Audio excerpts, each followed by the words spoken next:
નમસ્કાર વિદ્યાર્થી મિત્રો, સરસ્વતી ગ્રુપ દ્વારા ચાલતા આ વિડિયો શ્રેણીમાં હું બ્રિજેશ સાકળેચા આપ સૌનું હાર્દિક સ્વાગત કરું છું.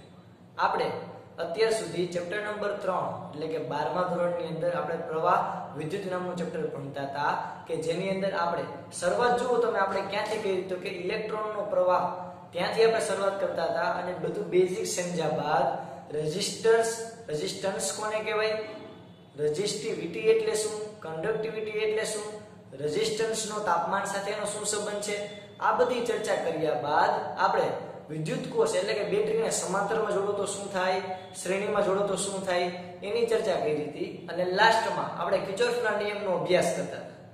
કિર્ચોફના આપણે મુખ્ય બે નિયમ જોયા. ઓબવિયસ વાત છે, બે જ છે, એક છે કરંટ લો અને એક છે વોલ્ટેજ લો. આ કિર્ચોફના જે નિયમ છે એની અંદર આપણે એને એપ્લાય કરતા કેવી રીતે જોશું એ તમે વધુ સારી રીતે દાખલાની રીતથી સમજી શકશો. ઓકે, કિર્ચોફનો નિયમ છે. હકીકતમાં પહેલો નિયમ શું હતો તો કે પહેલો નિયમ કે જે વિદ્યુતભાર સંરક્ષણના નિયમ પર આધારિત છે, એટલે કે કોઈ જંકશન પાસે ભેગા થતા વિદ્યુત પ્રવાહનો બેઝિક સરવાળો શૂન્ય હોય છે. એટલે કે જંકશન એટલે તો કે એક કરતા વધારે કોઈ વાહક તાર ભેગા થતા હોય, જેમ કે આજે તમને ડોટ દેખાડ્યા બધા જંકશન છે કે જ્યાં એક કરતા વધારે વાહક તાર ભેગા થાય છે, તો ત્યાં આવતા વિદ્યુત પ્રવાહનો બેઝિક સરવાળો શૂન્ય રહેશે. અને બીજો આપણે નિયમ એવો જોઈએ કે કોઈ ક્લોઝ લૂપ હોય એની અંદર વિદ્યુત સ્થિતિમાનના તફાવતનો બેઝિક સરવાળો શૂન્ય રહેશે. તો આપણે એ વધુ સારી રીતે આપણે 3.6 નામનું જે ઉદાહરણ હતું એમાં આપણે ડિટેલમાં ચર્ચા કરી હતી કે સમઘન છે એમાં આપણે કેવી રીતે કિર્ચોફ લોને એપ્લાય કરી શકીએ. તો એમાં તમે ધ્યાનથી માર્ક કર્યું છે તેમાં ખાલી એક જ ક્લોઝ લૂપ આપણે બનાવ્યું હતું. હવે એના કરતા હજી એક આગળ સ્ટેપ જઈએ કે આપણને એક રકમ આપેલી છે. આ રકમમાં જો ભદ્રમ સર્કિટ આપણને આપેલી છે કે જેની અંદર આપણને અમુક અવરોધ આપ્યા છે, ક્યાંક બેટરી આપી છે અને એમાંથી વહેતા વિદ્યુત પ્રવાહનું મૂલ્યાંકન આપણે કરવાનું રહેશે.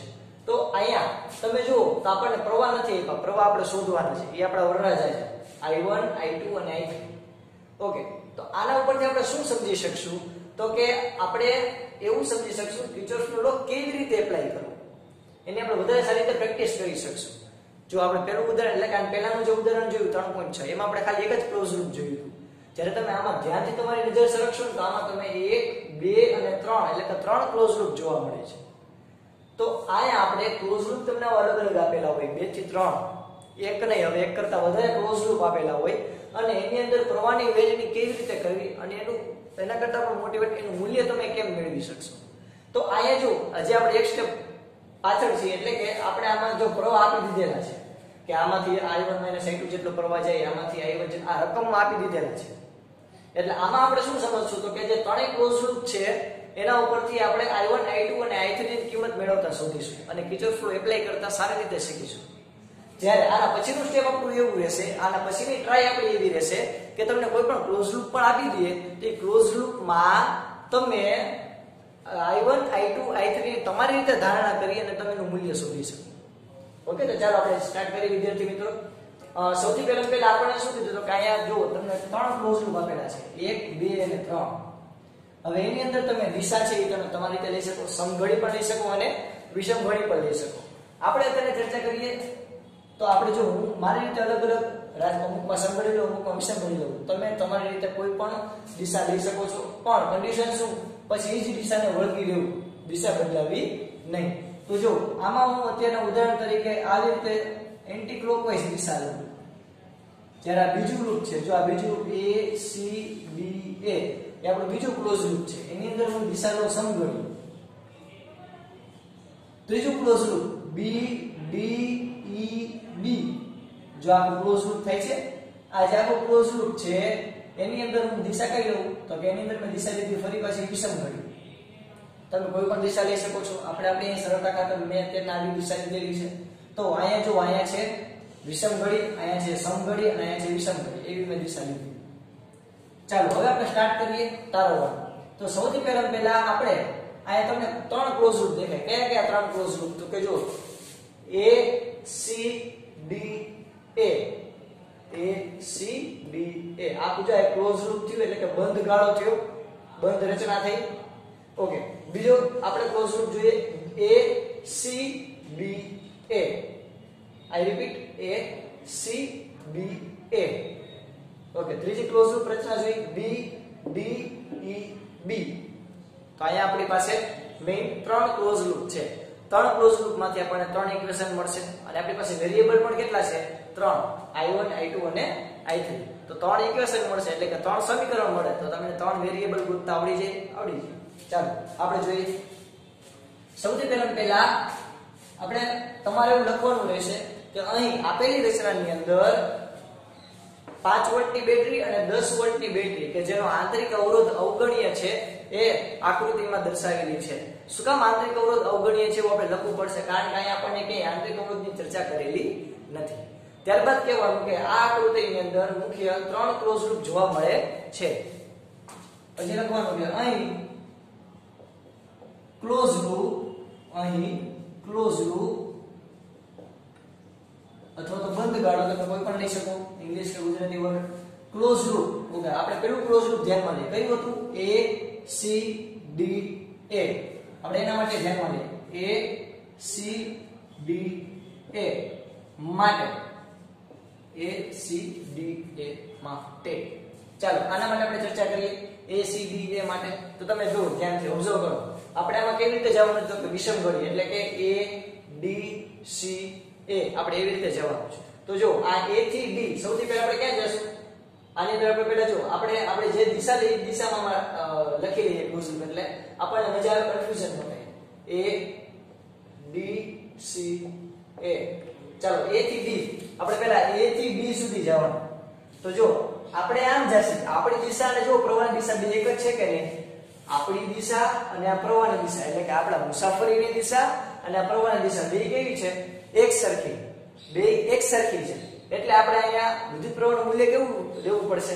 નેગેટિવ. Very good. આપણે નિયમમાં લખાવેલું છે કે જો મુસાફરીની દિશા અને વિદ્યુત પ્રવાહની દિશા બે સરખી હોય તો વિદ્યુત પ્રવાહનું મૂલ્ય નેગેટિવ લેવાનું. અને જો મુસાફરીની દિશા અને વિદ્યુત પ્રવાહની દિશા બે વિરુદ્ધ હોય તો આપણે કેવી લેશું? પ્લસ. અહીંયા જો બે દિશા સરખી હોવાથી આપણે વિદ્યુત પ્રવાહનું મૂલ્ય લેશું માઈનસ. ઓકે, I એટલે I1 minus I2 into R એટલે કે 4 આપડી જાય. ચાલો હવે અહીં B સુધી આવી ગયા. હવે ક્યાં જશું? D થી C. D થી C સુધી આવી રીતે આમ જશું. તો જો આપણી દિશા અને વિદ્યુત પ્રવાહની દિશા બે કેવી છે? વિરુદ્ધ. Very good. તો વિરુદ્ધ હોવાથી અહીંયા આપણે શું લખશું? પ્લસ 2 કૌંસની અંદર અહીંયા આવશે I2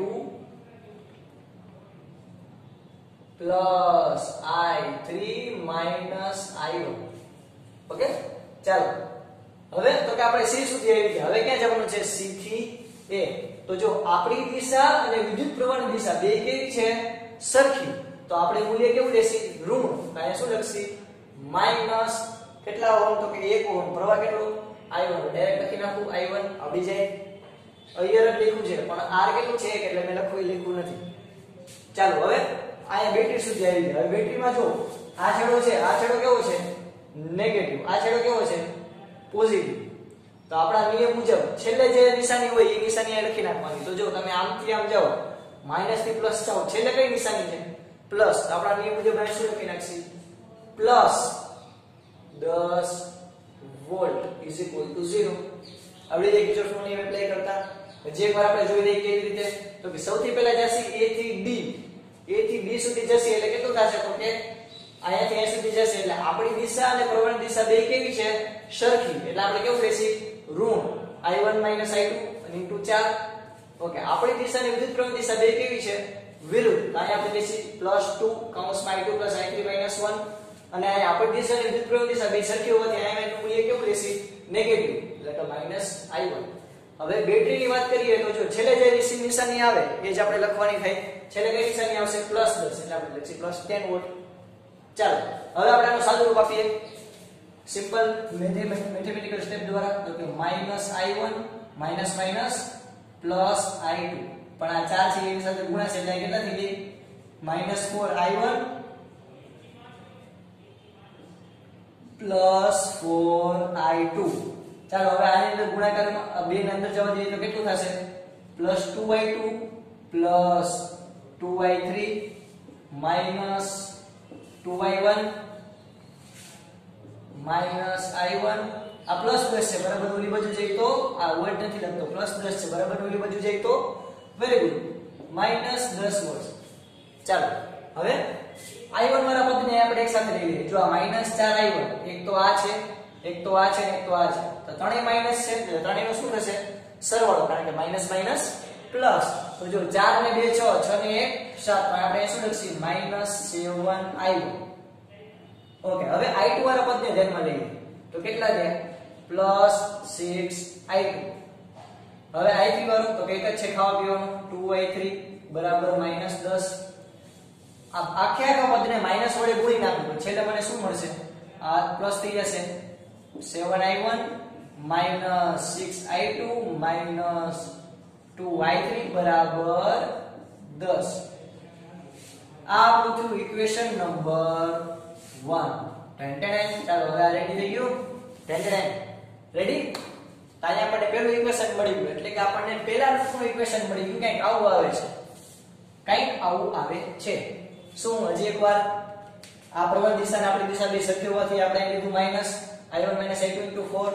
ત્યારબાદ આપણી દિશાની પ્રવણ દિશાની વિરુદ્ધ હોવાથી લીધું +2 કૌંસમાં i2 + i3 - i1, અને આપણી દિશાની પ્રવણ દિશા બે સરખી હોવાથી અહીં લીધું -i1. બેટરીમાં છેલ્લે જે નિશાની આવી લીધી +10. એનું સાદુરૂપ આપતા આપણને ઇક્વેશન મળ્યું 7i1 -6i2 -2i3 = 10. તો હવે આપણે બીજા ક્લોઝ લૂપની વાત કરીએ.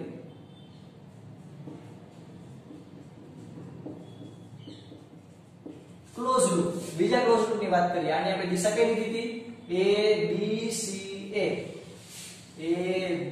ABCA માટે. ABCA માટે. તો આપણે પહેલા ક્યાં જશે? A થી B. A થી B આપણે આમ જશે. તો આપણી દિશાની વિરુદ્ધ પ્રવણ દિશા બે જુઓ તો સરખી છે.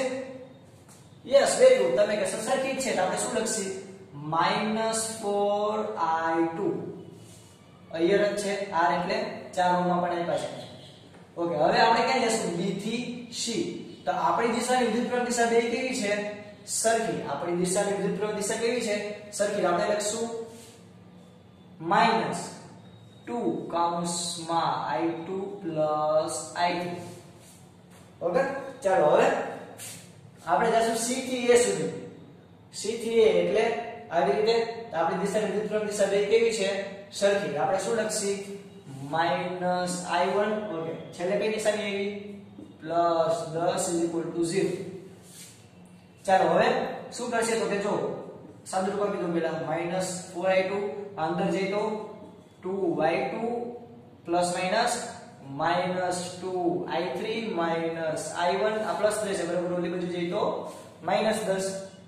ઓકે, ચાલો હજી સાદુરૂપ આપીએ -i1.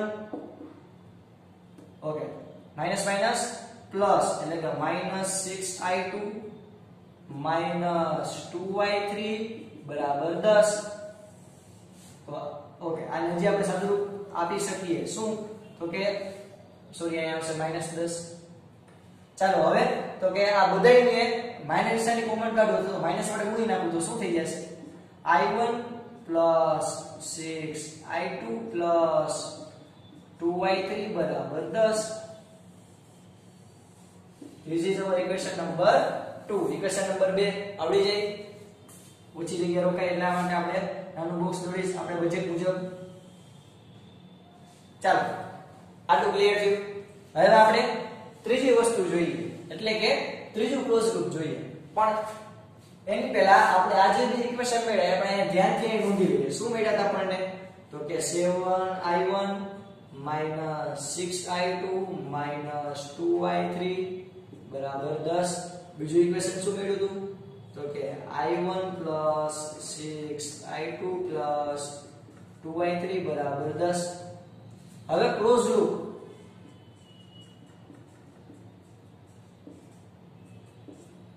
ક્લોઝ લૂપ હવે કઈ રહ્યું? B E D સોરી આમ સંજ્ઞા લઈએ B D E B B D E B માટે આના માટે આપણે લઈએ તો B થી C.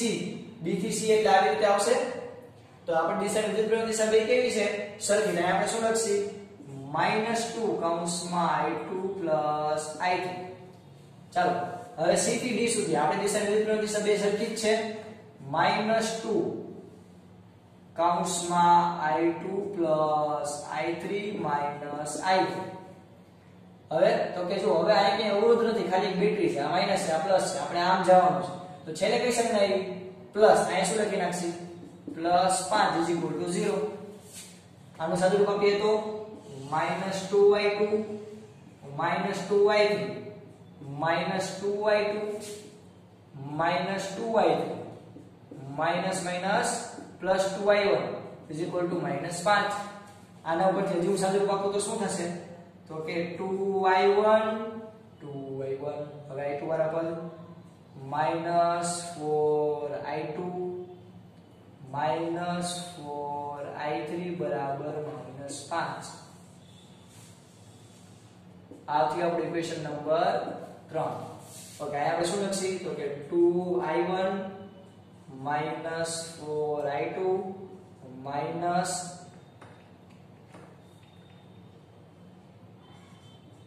-4I3 બરાબર -5.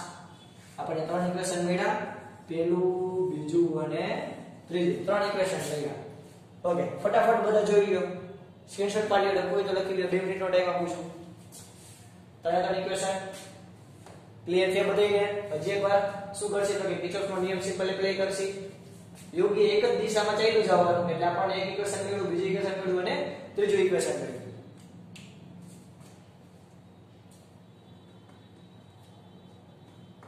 ચાલો, આઈ હોપ બધાએ લખી લીધું હશે, સ્ક્રીનશોટ પાડી લીધા હશે.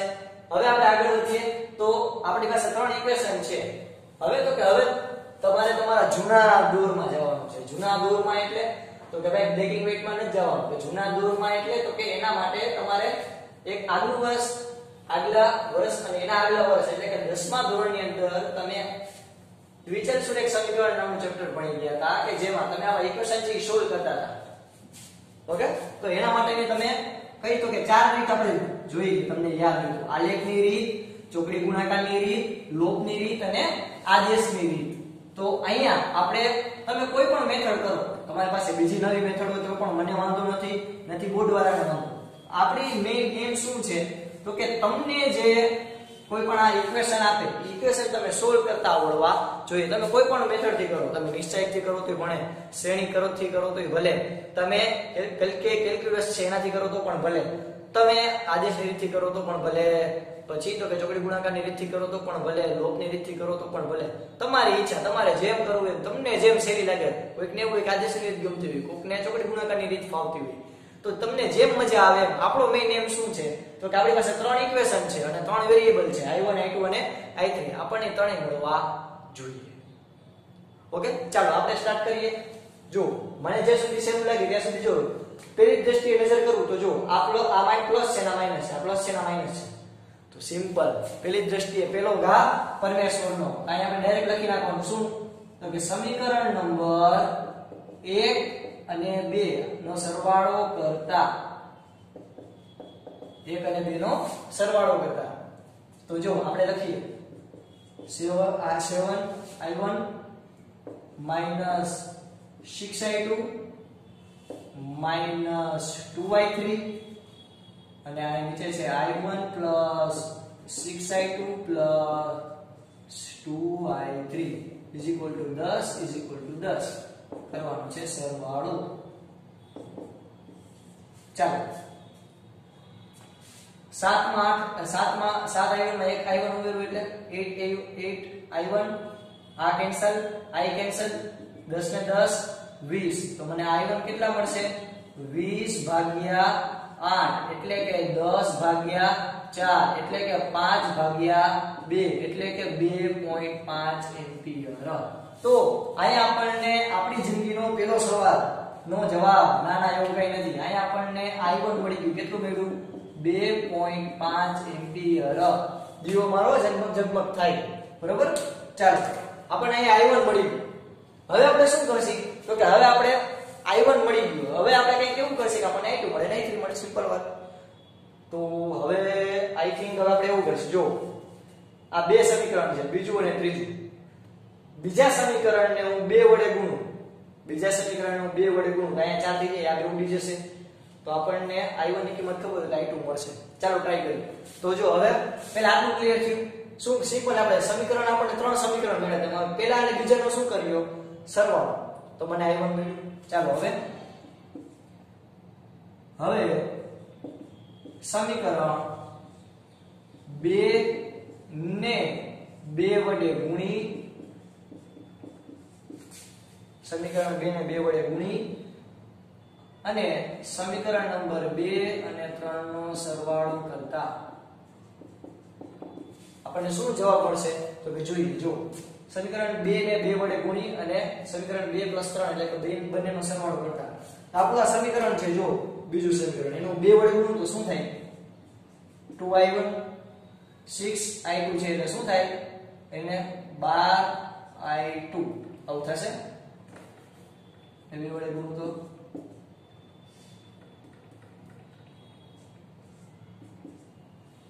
Plus 4I3 is equal to 20.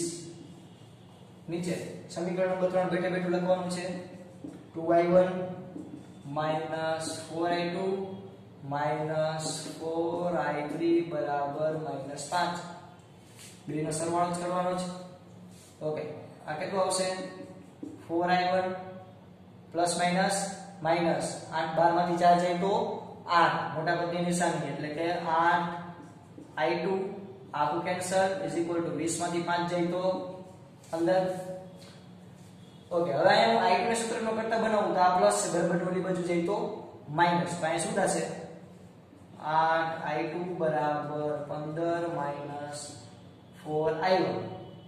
તો જો 15 માઈનસ 4I1 એટલે અઢી એટલે 5/2. તો આ 2 કેન્સલ એટલે કે શું થાય? 15 માઈનસ 10 એટલે કે 5. અહીં આપણને 8I2 બરાબર કેટલા મળ્યા? 5. તો I2 બરાબર આપણને કેટલા મળશે? 5/8 એમ્પિયર. 5/8 એમ્પિયર. અહીં આપણને જો બીજું ઇક્વેશન મળી ગયું. દીવો મારો ઝગમગ થાય કરી નાખી. 5/8 એમ્પિયર. અહીં આપણને I1 પણ મળી ગયું, I2 પણ મળી ગયું. કેટલું મળશે? 5/8 એમ્પિયર. તો જો હજી એકવાર ફટાફટ બધા સ્ક્રીનશોટ પાડી લો, સ્ક્રીનશોટ પાડી લ્યો, લખવું હોય તો લખી લ્યો. શું કર્યું તો કે પહેલા તો આ સમીકરણ હતું, આ પહેલું સમીકરણ ને બીજું સમીકરણ બેનો સરવાળો કર્યો તો મને મળ્યું I1. હવે તો કે બીજા સમીકરણને 2 વડે ગુણી અને પછી બીજા ને ત્રીજા બેનો સરવાળો કર્યો તો મને મળ્યું I2. આટલું ક્લિયર? ઓકે, આ રીત ગોખવાની નથી. તમારે ઘણા બધા દાખલાની અંદર ઓલમોસ્ટ બધા દાખલાની અંદર રીત છે બદલશે, કારણ કે અલગ અલગ દાખલાના આ જે 3 જે ઇક્વેશન બને એમાંથી તમારે I1 I2 ને I3 મેળવવાની રીત અલગ અલગ હોઈ શકે. બરોબર? એટલે આવું ગોખવાનું નથી. બધા સમીકરણની અંદર બે સમીકરણનો સરવાળો કરવાનો અને આવું ગોખવાનું નથી. તમને 3 ઇક્વેશન છે એ સોલ્વ કરતા આવડવા જોઈએ. ચાલો બધાને લખાઈ ગયું હશે? ઓકે, ચાલો હવે આપણે આગળ વધીએ. અહીંયા આપણને મળ્યું I1 કેટલું મળ્યું? 5/2 અહીંયા લખી નાખીએ આપણે. I1 કેટલું મળ્યું? 5/2 એમ્પિયર. I2 આપણને કેટલું મળ્યું? 5/8 એમ્પિયર. ચાલો હવે આપણે જોવાનું છે આપણા દાખલાનો ત્રીજો વડરાજો એટલે કે I3. તો એના માટે આપણે ફટાફટ જોઈ લઈએ. I3 માટે આપણે શું કરશું તો કે જો આપણી પાસે 3 ઇક્વેશન છે. આ ત્રણે ઇક્વેશન ની અંદર આપણે કોઈ પણ ઇક્વેશન છે ને એમાં I1 અને I2 ની કિંમત મૂકી દો તો આપણને I3 મળી જાય. સિમ્પલ વાત છે. તો તમને એવું લાગતું હોય કે જે સોલ્વ કરવામાં અથવા તો ગણતરીમાં સહેલું હોય એવું ઇક્વેશન તમારે લઈ લેવાનું. હું અત્યારના મારી દ્રષ્ટિએ અત્યારની અંદર બીજું ઇક્વેશન લઈ લઉં છું. બીજા ઇક્વેશન ની અંદર હું I1 અને I2 ની શું મૂકીશ તો કે કિંમત. આપણી પાસે બીજું સમીકરણ હોવાથી આપણે નથી કે સમીકરણ નંબર 2 મુજબ I1 plus 6I2 plus 2I3 બરાબર 10. I1 ની કિંમત મૂકું 5/2, I2 ની કિંમત મૂકું 5/8 plus 2I3 બરાબર 10. ઓકે, હવે તો કે આનું સાદુરૂપ આપું 5/2 plus 3 × 6 4 દુ 8 એટલે કે 15 ભાગ્યા 4 પ્લસ 2y3 બરાબર 10.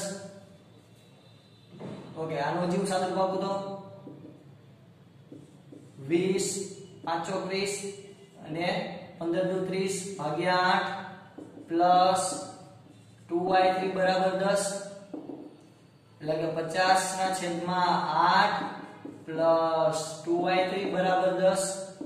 આ 50 ના છેદમાં 8 પ્લસ છે બરાબર નું બધું જઈ તો માઈનસ, તો શું થશે 2i3 બરાબર 10 માઈનસ 50 ભાગ્યા 8 હૈરાનો ચોકડી ગુણાકાર કરું તો 80 માઈનસ 50 ભાગ્યા 8 એટલે કે 2i3 બરાબર 30 ભાગ્યા 8 બરાબર 15 ભાગ્યા 4. આ 2 ગુણાકાર બરાબર નું બધું જઈ તો ભાગાકારમાં, તો i3 બરાબર આપણને કેટલું મળ્યું 15 ભાગ્યા 8 15 ભાગ્યા 8 એમ્પિયર. આપણને i3 કેટલું મળ્યું 15 ભાગ્યા 8 એમ્પિયર. તો અહીંયા આપણે લખી કાઢીએ કે i1 મળી ગયું, i3 આપણને કેટલું મળ્યું છે એટલે 15 ભાગ્યા 8 એમ્પિયર. ઓકે, જોઈ લઈએ ચાલો ફટાફટ બધા.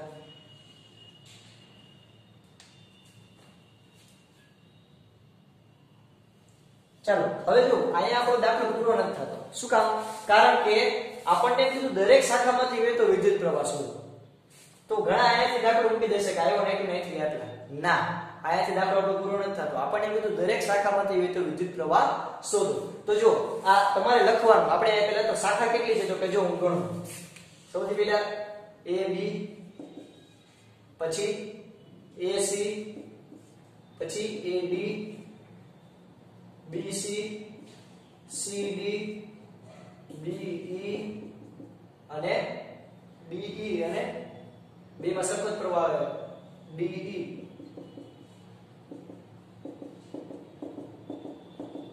આપણી પાસે અત્યારે ટોટલ આટલી શાખા છે 7. બધાયમાંથી કેટલો વિદ્યુત પ્રવાહ કેટલો હશે તો કે જો ab માંથી વિદ્યુત પ્રવાહ કેટલો વહે છે i2 જેટલો, ac માંથી કેટલો વિદ્યુત પ્રવાહ વહે છે i1 જેટલો, ad માંથી કેટલો વિદ્યુત પ્રવાહ વહે છે i1 માઈનસ i2 જેટલો, bc માંથી કેટલો વિદ્યુત પ્રવાહ વહે છે i2 પ્લસ i3, cd માંથી કેટલો વિદ્યુત પ્રવાહ વહે છે તો કે i2 plus i3 minus i1, be બરાબર ed બરાબર i3 આટલો વિદ્યુત પ્રવાહ વહે છે.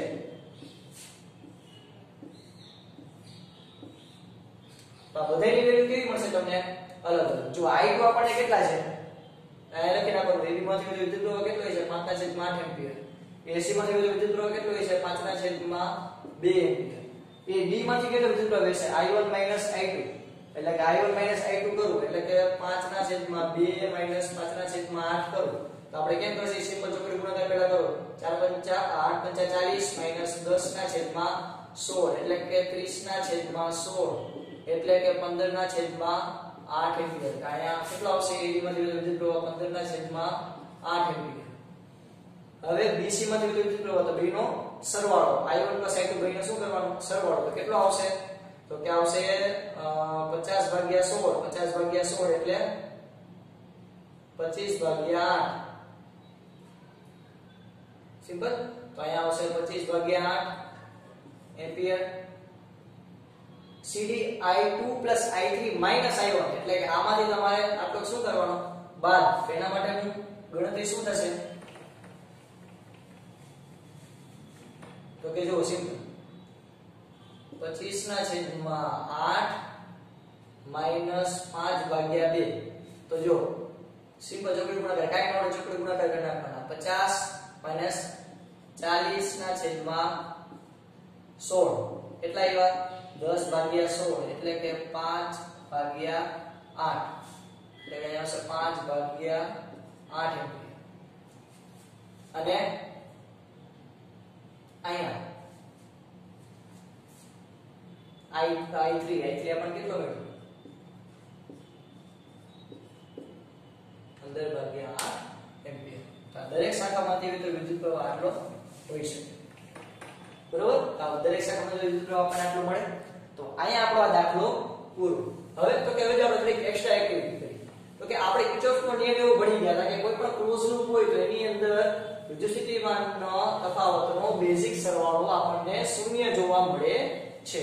તો ચાલો આપણે એકવાર ટ્રાય કરીએ કે શું આવું ઇક્વેશન હકીકતમાં સાચું હોય છે કે પછી કિર્ચોફભાઈ છે હવામાં જ વાતું કરતા હતા. તો કે એના માટે આપણે ચાલો સૌથી પહેલા ટ્રાય કરીએ.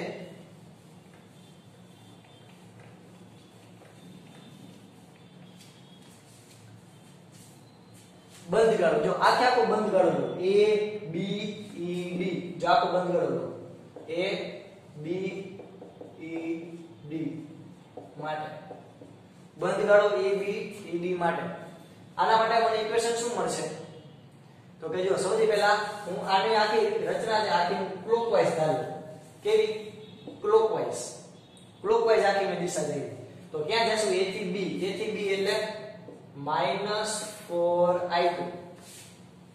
હવે B થી E કાઈ નથી, D સુધી જઈએ તો કેટલું આવશે? -5. શું કામ? તો કે જો આપણે અહીંથી આમ જશું તો છેલ્લે કઈ સંખ્યા આવી? માઈનસ. હવે અહીં D સુધી આવી ગયા, અહીંથી અહીં જવાનું છે. આપણી દિશા વિદ્યુત પ્રવાહ દિશા બે કેવી છે? વિરુદ્ધ. અહીંયા શું રહેશે? +4 કૌંસમાં I1 -I2 બરાબર 0 થવા જોઈએ. તો કિર્ચોફભાઈનો નિયમ સાચો. તો જો ચાલો આપણે જોઈએ. I2 ની આપણે કિંમત કેટલી મળી હતી? 5/8. હા બરોબર. હવે -5 + 4 I1 - I2 કે મેળા હતા હમણાં જ આપણને મેળા હતા. કેટલા મેળા હતા વિદ્યાર્થી મિત્રો? I1 - I2 યસ હમણાં જ મેળા હતા 15 ના ભાગ્યા 8 હમણાં જ મેળા હતા. હવે તો કે જો 4 દુ 8 એટલે કે શું થયું? 5/2 -5 પ્લસ 4 દુ 8 એટલે કે 15/2. આ બેનો સરવાળો કરી તો શું આવશે? 15/2 એટલે 7.5. અહીંયા 5 માં હું d ઉમેરું એટલે કેટલા થાય? 7.5 જ થાય. એટલે કે -15/2 પ્લસ 15/2 કેટલું થઈ ગયું? 0. એનો મતલબ શું? તો કે કિર્ચોફનો નિયમ સાચો કે કોઈ પણ ક્લોઝ લૂપ હશે એની અંદર વિદ્યુતસ્થિતિમાનના તફાવતનો બેઝિક સરવાળો શૂન્ય થશે. આ એક એક્સ્ટ્રા માહિતી છે. આ તમારા દાખલામાં લખવાની હતી. આ તો જસ્ટ આપણે સાબિતી માટે કરેલી છે. તો આવડી જાય વિદ્યાર્થી મિત્રો દાખલો. સૌથી પહેલા ક્લોઝ લૂપ છે લેવાના, કેટલા ક્લોઝ લૂપ છે જોવાના, પછી ગમે એક દિશા લઈ લેવાની, સમઘડી કા વિષમ ઘડી. ત્યારબાદ ઇક્વેશન તારવવાના. ઇક્વેશન ઉપરથી આપણે એને સોલ્વ આઉટ કરી અને I1 I2 I3 એવી રીતે તમને કોઈ પણ પ્રવાહ આપ્યા હોય, x y z આપેલા હોય અથવા તો એવી રીતે કોઈ પણ તમને પ્રવાહ આપેલા હોય તો એ તમારે શોધવાના રહેશે. આવડી જશે વિદ્યાર્થી મિત્રો. Okay, physics is a life. અહીંયા સુધી રાખીએ.